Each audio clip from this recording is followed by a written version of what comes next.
전국 현장을 발로 뛰는 맛이 보이는 소식, 뉴스보다 맛집입니다.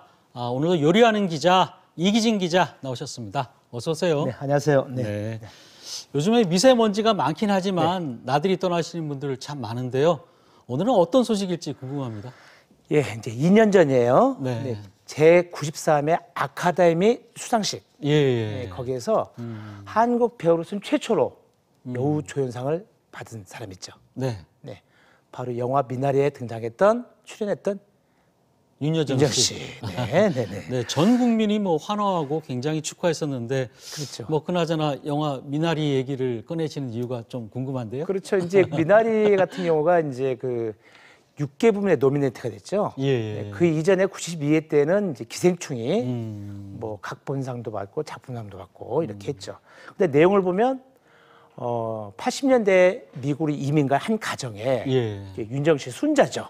순자가 찾아가서 거기에서 이제 한국 엄마의 근성을 보여주고 그리고 그 생활 속에 이제 파고 들어가는 이야기인데 특히 그 대사 중에서 미나리는 어디서든지 잘 자라 이런 얘기가 유명하죠. 네. 그래서 이제 그 생명력이 강한 미나리 이야기를 좀 오늘 해볼까 하는데요. 네. 영화의 미나리가 아니라 미나리 하면 경북 청도죠. 네. 청도라고 하는 지역은 뭐 산과 물, 인심이 맑아서 삼청이라고 불린다고 그래요. 네. 근데 이 청도 지역의 한제 미나리는 워낙 유명해서 지금의 봄철만 되면 전국의 미식가들이 이제 찾아옵니다. 네. 그리고 그 특산물을 이용해서 뭐 브랜드 향상과 그다음에 판매를 위해서 하는 축제 이런 것도 열리지 않습니다. 워낙 유명해서요.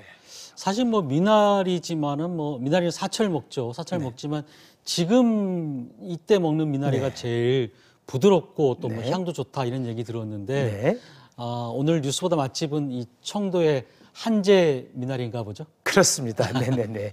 그 흔히 청도하면 이제 소싸움만 알고 계시잖아요. 근데 오늘은 청도의 아주 부드러운 모습을 좀 많이 보여드리려고 합니다. 그 살구꽃 핀 마을과 미나리의 고장 경북 청도로 지금 함께 가보시죠.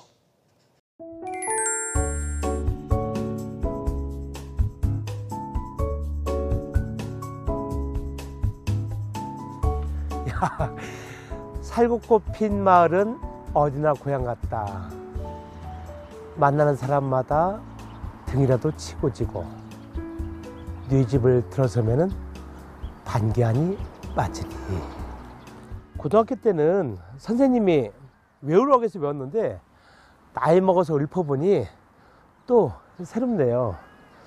경북 청도 이호 선생님의 고향에 왔습니다.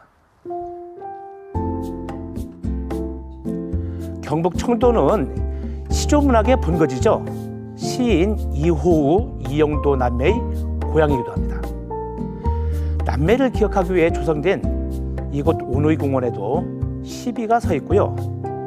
이렇게 살구나무도 곁을 지키고 있었습니다.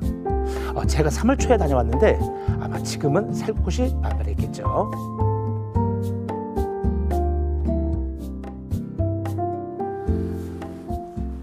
이호 시인의 시처럼 이 살구꽃이 좀 있으면 피겠죠. 그런데 조금 있으면 봄을 알리는 또 하나의 채소가 있다고 합니다. 지금 한창이라고 그래요.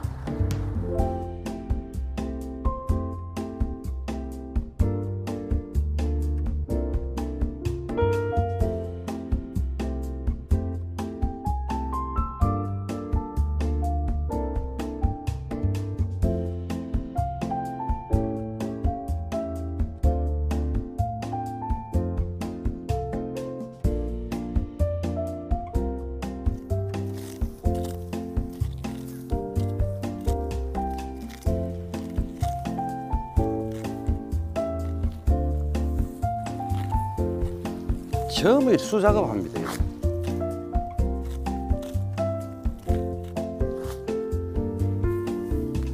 예전에 시골에서는 미나리가 뭐 논이나 그냥 또랑 같은 데 이런 데서 이렇게 자랐거든요. 근데 보니까 마음이 크네요.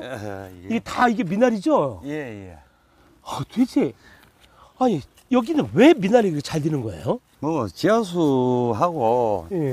토질하고 두 가지 아니겠습니까? 아, 아이고 잘하시네. 아이고 그러면요. 예. 이 벼 많이 뱉지요. 예. 야,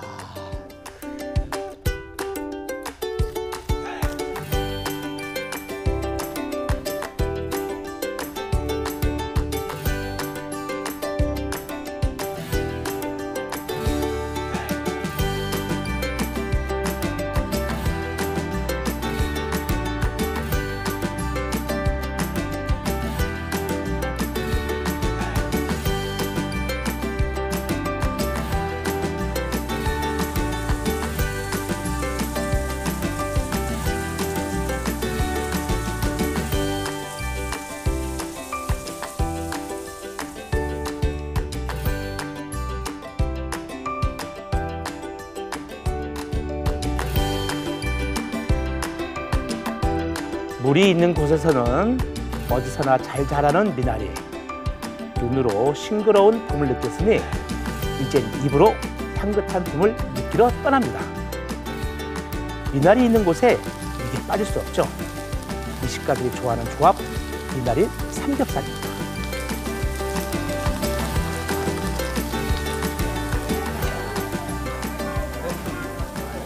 손님 미나리 나왔습니다. 야, 이게 그 한지 미나리? 네, 맞습니다. 아, 그런데 이제 고기가 이제 익으면 네네.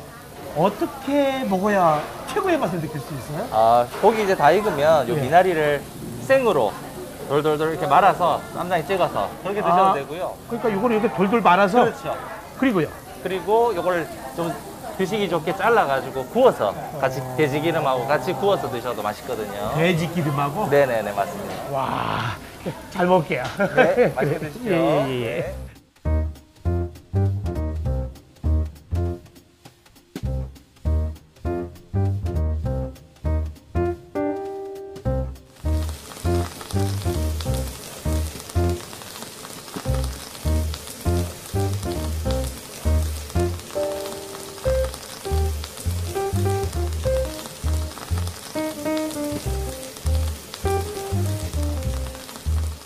드디어 먹어보겠습니다.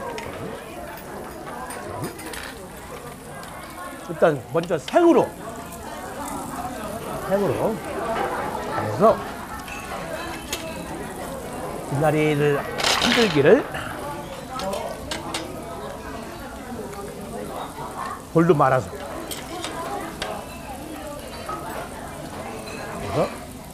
그래서 야, 어떤 조합일까?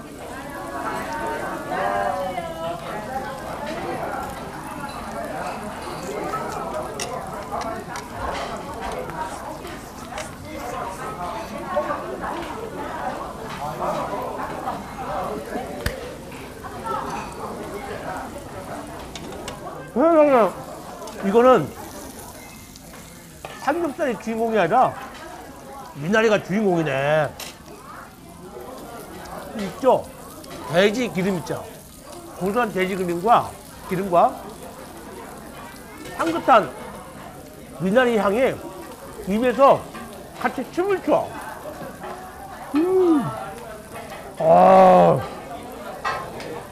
이 조합 괜찮네. 야, 근데 좀 아까 사장님 말씀하셨는데 이렇게 또 구워서 먹으라고. 좀 구워볼게요.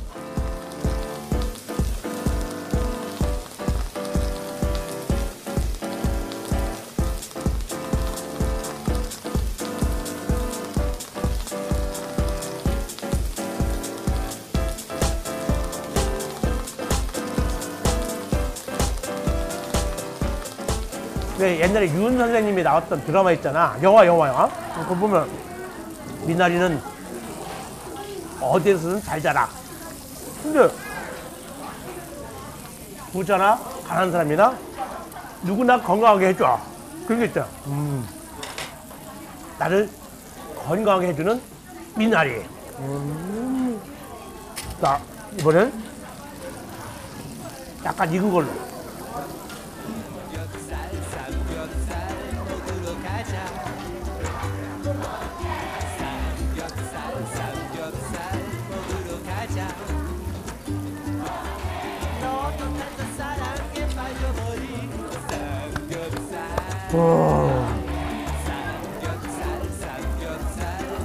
대단한 놈이네.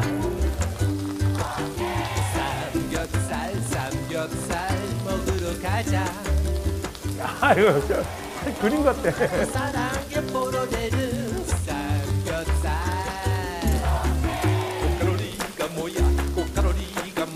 고칼로리가 뭐냐고. 삼겹살 먹으러 가자. 사분이 살아있네.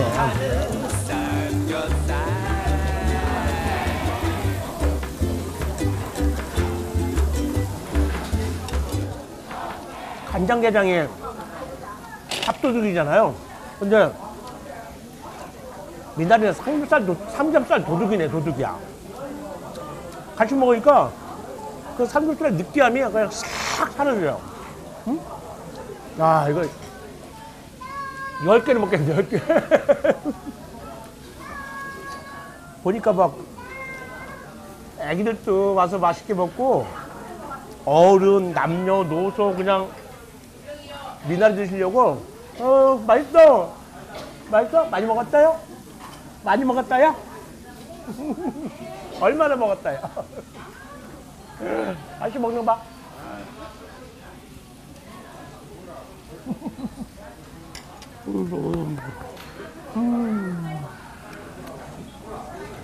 익힌 거, 생, 왔다 갔다 하니까 훨씬 더 매력적이냐. 익은 것도 먹고, 구운 것도 먹고, 그 다음에 센 것도 먹고.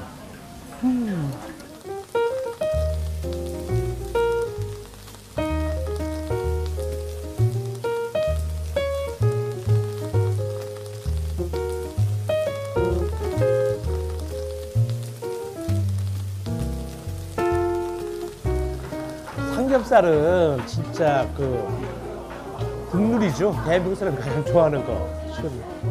미나리랑 먹으니까 진짜 평화롭게, 자유롭게 마음껏 먹을 수 있을 것 같아요. 그러니까 불편한 음식이 아니라 미나리가 싹 잡아주는 그러한 마음 편하게 먹게 하는 그러한 제철이네.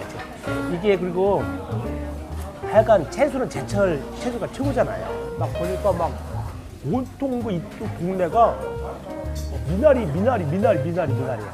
야, 마음껏 즐기고 가겠습니다.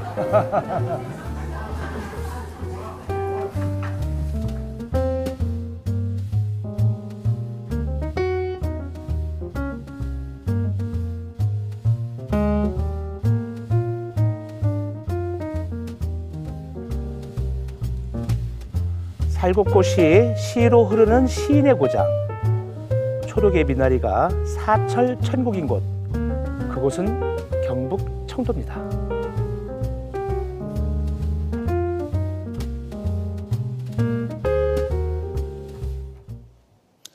미나리의 부드럽고 또 아삭아삭한 느낌이 제 입에도 느껴지는 것 같은데요. 네, 아, 그나저나 뭐 봄철 건강 제대로 챙기고 오셨습니다. 예, 그렇습니다. 그 청도 한재 미나리는 진짜 매우 부드럽고요. 예, 맛과 향이 아주 뛰어납니다. 적어도 한 300여 농가에서 지금 한 해에 한 200 정도의 그 소득을 올린다고 하니까 예. 정말 효자동이죠. 네네. 그리고 미나리 정말로 간 해독에 좋고요. 그렇죠. 혈액을 밝게 하잖아요. 예. 봄철이 제철이니까 많이 드시고 건강 챙기십시오. 미나리 파이팅! 네. 이기진 기자 오늘 수고 많으셨습니다. 네, 감사합니다. 예. 네, 다음은 주간 포토뉴스입니다. 이윤수 아나운서 전해주시죠.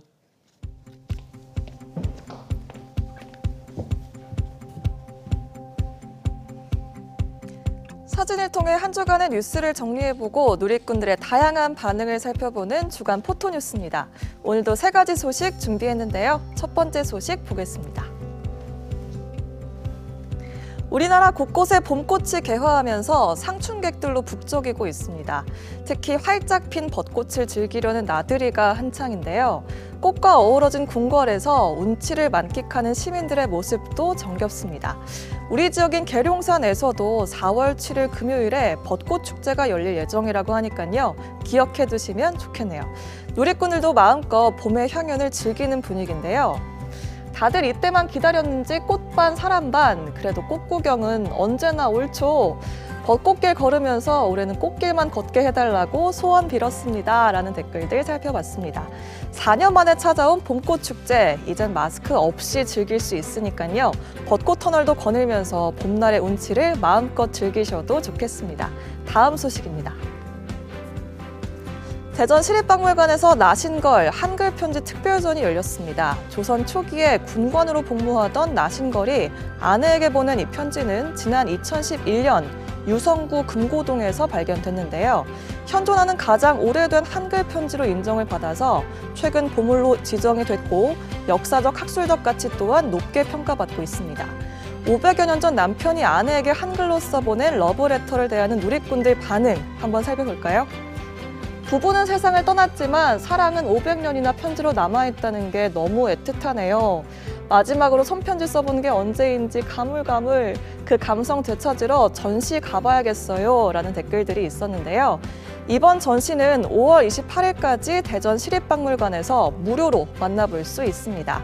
발견 당시의 모습과 문화재 지정 과정까지 모든 내용을 살펴볼 수 있다고 하니까요. 사랑하는 사람들의 손을 잡고 함께 가보는 건 어떨까요? 오늘의 마지막 소식입니다. 지난달 26일 제13주기 천안함 46용사 추모식이 해군 제2함대 사령부에서 거행됐습니다. 생존 장병과 유가족, 군 관계자 등 200여 명이 참여해 희생자를 그리워하며 추모했는데요. 충남 도립대에서는 당시 재학생인 이상민 병장을 기리며 추모 주간을 운영하기도 했습니다. 누리꾼들도 추모의 마음이 가득 담긴 댓글들을 남겼는데요. 누군가의 친구였고 남편이었고 아들이었을 용사들, 당신들 목까지 열심히 살겠습니다. 마지막까지 임무에 최선을 다한 장병들 감사합니다. 잊지 않고 기억할게요. 라는 댓글들 살펴봤는데요. 꽃 같은 생명의 숭고한 헌신을 가슴에 새기면서 다시는 그런 비극이 일어나지 않길 바랍니다. 지금까지 주간 포토뉴스였습니다.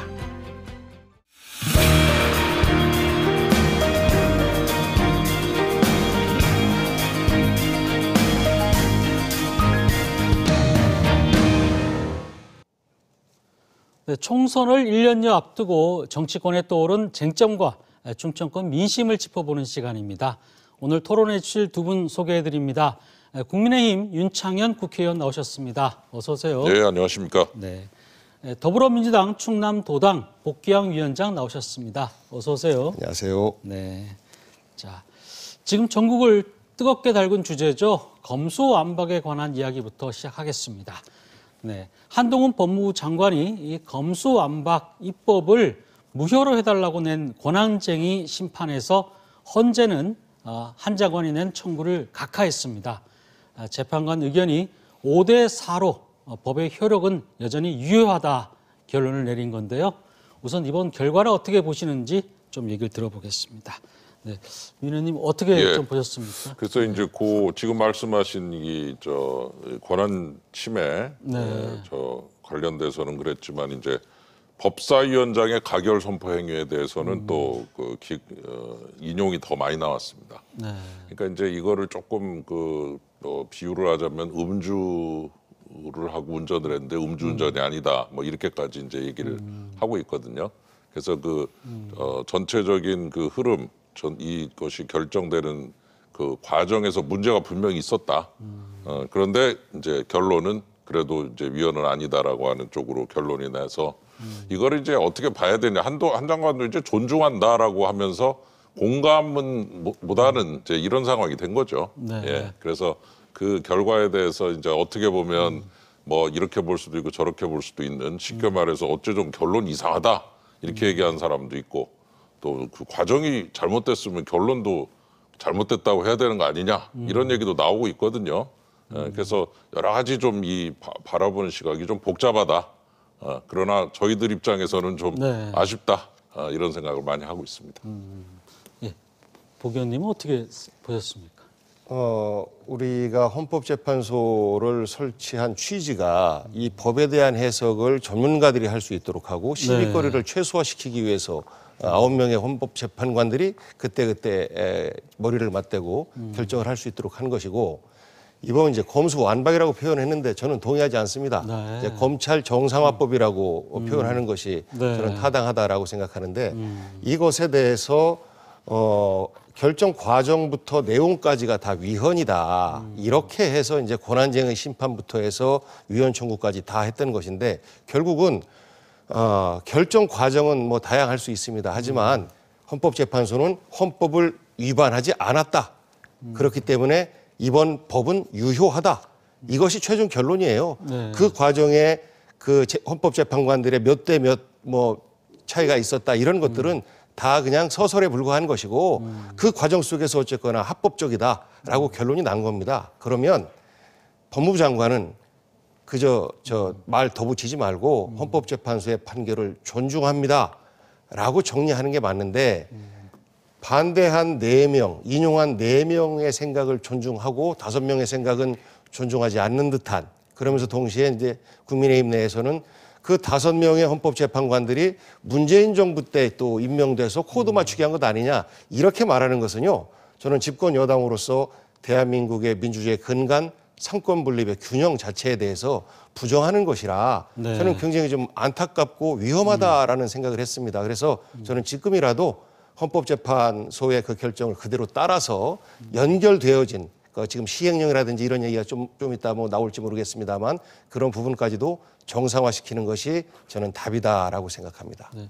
한동훈 장관이 이제 헌재 결정과는 무관하게 뭐 아까 검찰 정상화 아니면 뭐 검수 검수 완박보다는 이제 검수 원복이라고 그러죠. 원복 시행령을 유지하겠다. 뭐 이렇게 밝혔는데요. 국민을 범죄로부터 보호하기 위해서라고 말을 했는데 검수 완박 아니면 검찰 정상화 또 검수 원복 중에서 과연 국민을 위한 것은 어떤 것인지 사실 국민들도 좀 헷갈려하는데 예. 충청 민심도 좀 궁금하고요. 어떻게 보세요? 예, 뭐 견해는 다양할 수 있다고 봅니다. 다만 이제 제가 볼 때는 검찰 그 박근혜 정부 그 탄핵되고 그리고 나서 검찰 어떻게 됐습니까? 그 민주인 정부가 검찰을 시켜가지고 어마어마한 수사를 벌였고 적폐청산이라고 하는 듣기만 해도 그냥 무시무시한 그 얘기를 하면서 얼마나 많은 사람들에게 힘들게 만들고 몇 명은 또 극단적 선택까지 하고 그렇게 검찰을 이용해서 그렇게 압박을 하고 그렇게 극성을 부리더니 이번에 이제 검찰의 조사를 받고 검찰에서로부터 압박을 받을 만한 상황이 오니까 갑자기 법을 갖다가 바꿔가지고서 6개 범죄를 수사하는 경찰을 2개만 해라. 그러니까 한동훈 장관이 하는 얘기가 왜 깡패하고 마약 수사 못하게 하십니까? 이거는 그 민생하고 정확하게 연결이 돼서 나쁜 사람들 잡아 넣어야 우리 국민들이 안심하고 살 수 있는데 왜 그 수사를 못하게 하시느냐. 이렇게 얘기를 할 수밖에 없게 만든 거죠. 그러니까 적폐청산은 당시에 검찰을 활용해서 그렇게 압박을 하던 모습과 그리고 갑자기 무슨 검찰이 무슨 문제가 있다면서 갑자기 수사 범위를 확 축소시키는 모습하고 도저히 그 일관성이 없어요. 그리고 깡패와 마약 수사 왜 못하게 하십니까라고 할 때 그거에 대해서 제대로 된 대답을 하고 계시지를 못하거든요. 예, 그러니까 그런 부분에서 우리가 문제를 삼는 거예요. 소위 일관성이 없고 뭔가 겉으로 내세우는 것은 국민을 위한다고 하는데 뒤로는 자기들의 범죄를 감추고 이재명 대표에 대한 수사를 좁히 들어오는 수사망을 좀 피해보려고 하는 그런 의도들이 들어있는 거 아니냐. 이렇게 우리가 의심을 하기 때문에 그런 얘기를 하는 거다. 네. 이 부분에 대해서 좀 아주 우리가 같이 한번 공유를 해야 된다고 봅니다. 네. 예, 검찰 개혁의 과제는 과거 여야를 떠나서 정치권 전체의 과제였습니다. 대한민국 민주주의를 얼마나 더 완숙한 단계로 끌어올리느냐 이런 숙제가 과거에 우리가 군사독재 시대를 벗어났는데 여전히 관료들과 그리고 수사권을 독점하고 있는 검찰에 의해서 대한민국이 영향을 너무 많이 받기 때문에 이 부분을 개혁해야 한다라는 과제는 노무현 대통령 때부터 지속적으로 제기돼 왔었고 노무현 대통령께서 검찰개혁 과제를 제대로 완수를 못했던 것이죠. 그 과정에서 뭐 검사와의 대화나 이런 것들도 검찰개혁의 과정이었습니다. 그리고 나서 문재인 정부 들어서 그 검찰개혁을 마무리 지려고 시도를 했었습니다만 워낙 완강한 저항이 있었던 것 아니겠습니까? 윤석열 대통령이 서울지검장이었을 때 적폐청산이라고 하는 그 수사를 전체를 이끌었습니다. 그리고 나서 검찰개혁에 앞장서겠다라는 약속을 하면서 검찰총장이 되셨는데 검찰총장이 되시고 나서는 검찰 조직을 지키기 위한 분으로 바뀌었죠. 그러면서 문재인 정부와의 갈등이 시작됐던 것입니다. 그래서 검찰의 수사권을 완전히 박탈한 게 아니고 검찰의 수사권 중 부패와 경제 분야 이 두 분야만 검찰에 두고 그 나머지는 수사 역량을 좀 분산시켜서 지금 현재 경찰 내에 국가수사본부가 있지 않습니까? 네. 이쪽으로 이관하는 게 검찰의 과도한 권한을 해결하는 길이다라고 저희들은 생각을 했던 것이고 그 과정에서의 이제 법안이 우리가 개정이 됐던 것인데 이것을 시행령을 만들어서 모법의 취지를 어긋나게 하는 것. 저는 이것 또한 저는 법을 아는 분들의 꼼수 아닌가 싶어요. 네. 법은 헌법의 테두리 내에서 존재해야 되는 것이고 이 법을 집행하기 위한 시행령은 모법의 테두리 내에서 시행령이 만들어져야 되는 것이고 지방자치단체들의 조례는 이런 법과 시행령의 범위 안에서 조례가 만들어져야 되는 것인데 지금의 시행령은 모법의 범위를 벗어난 이런 형태의 시행령이기 때문에 현재 헌법재판소의 판결에 따라서 시행령도 원상 회복돼야 된다 이렇게 주장하고 있는 것입니다. 네, 원상 회복돼야 된다고 하는데 예. 그런 그 제가 제기했던 이런 문제들에 대한 답이 제대로 나오고 있질 않아요. 예, 민생이라고 하는 사실 우리 국민들 중에 검찰에 가서 조사받는 상황에 이르는 분들이 몇 분이나 계십니까? 먹고 살기 바쁘고 그러면은 검찰 가는 사람들이 되게 어떤 분들이냐? 좀 잘 나가는 분들 중에 잘못된 분들이 많이 가지 않습니까? 네. 그럼 과거에 그 적폐청사 때 그렇게 하더니 지금에 와가지고서는 마약 그 수사, 이런 그 위증, 뭐 여러 가지 그 수사들에 대해서 그 검찰의 그 수사를 좁혀놓고 그러면 경찰로 갔을 때 경찰 수사 잘하고 있느냐? 경찰이 수사만 한 데가 아니고 치안을 해야 돼요. 네. 이태원 참사도 그런 거 아니겠습니까? 그런 거 너무 많은 일을 하는 그 경찰 조직에다가 수사라고 하는 것을 강화를 해놓으니까 경찰이 지금 너무 지금 힘들어하고 있고 그러다 보니까 지금 여러 가지 면에서 검찰 조사라든가 이런 게 늦어지고 조치가 빨리빨리 시행이 안 된 채 국민들이 왜 이렇게 늦어지냐 너무 늦다 이런 얘기를 하시는 분도 많단 말이에요. 그러니까 검찰의 기능을 경찰로 보낼 때 경찰의 기능을 보완을 해주지를 않고 그냥 이거를 보내버리고 나서 뒷수습을 못하고 있는 채 오히려 국민들을 힘들게 만드는 면도 있다. 이런 면에서 전체를 잘 조화롭게 봐야 되는데 조금 그 흐름이 조금 무리가 있었다라고 저는 보고 있습니다. 네.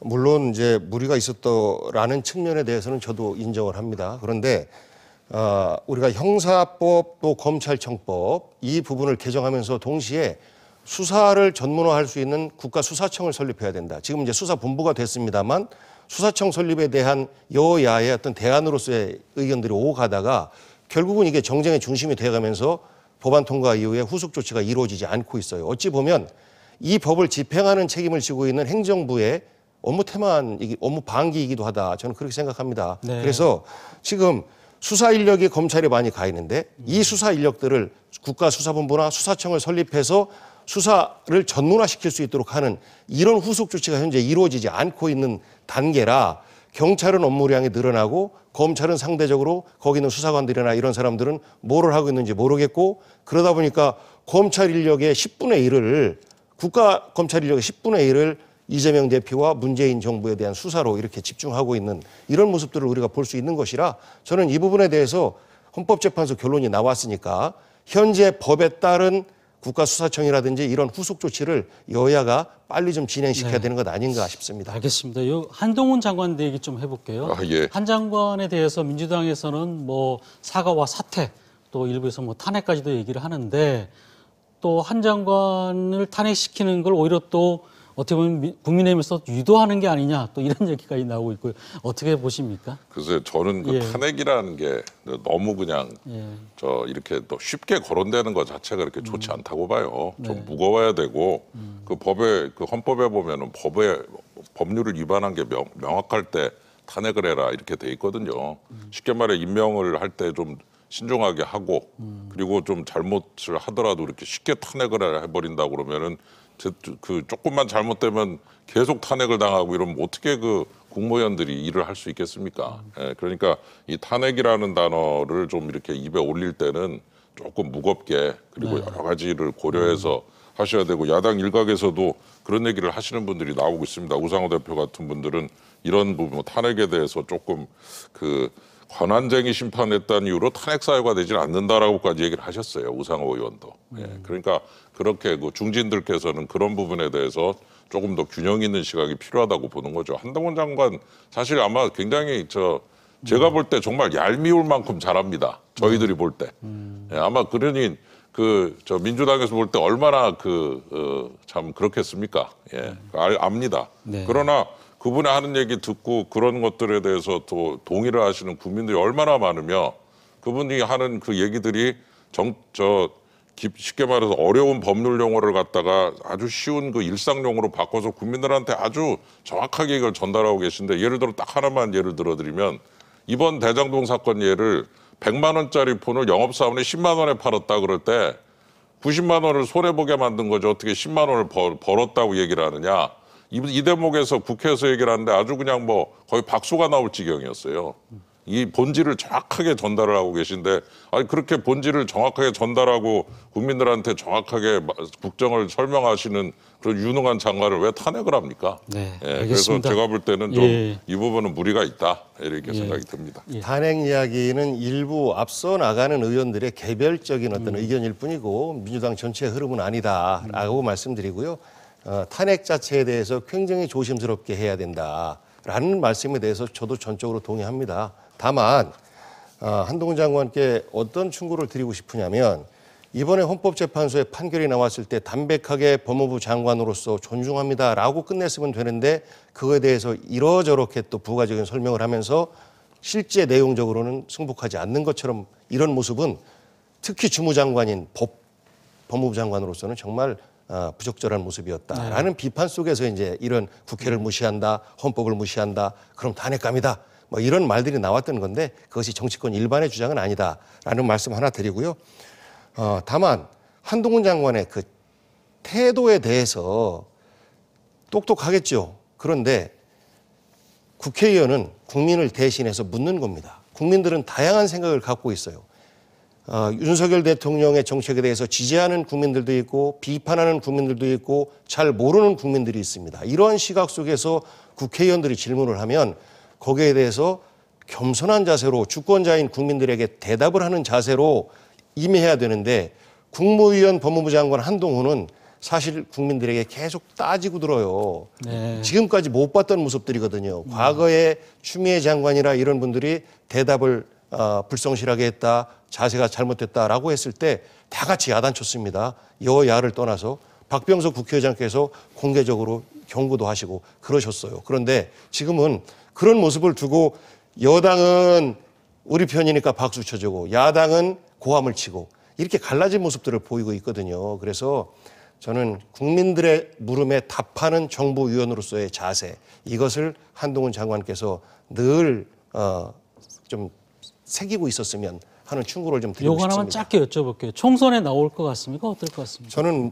뭐 100% 나온다고 확신합니다. 네. 그리고 당선 가능성이 매우 높은 지역구로 받아서 나오지 않겠는가 이렇게 추측하고 있습니다. 여당에서도 그렇게 글쎄, 생각하세요? 저도 뭐 저기 총선을 준비하는 입장에서 뭐라 할 말은 없는데 아마 그 인기는 상당합니다.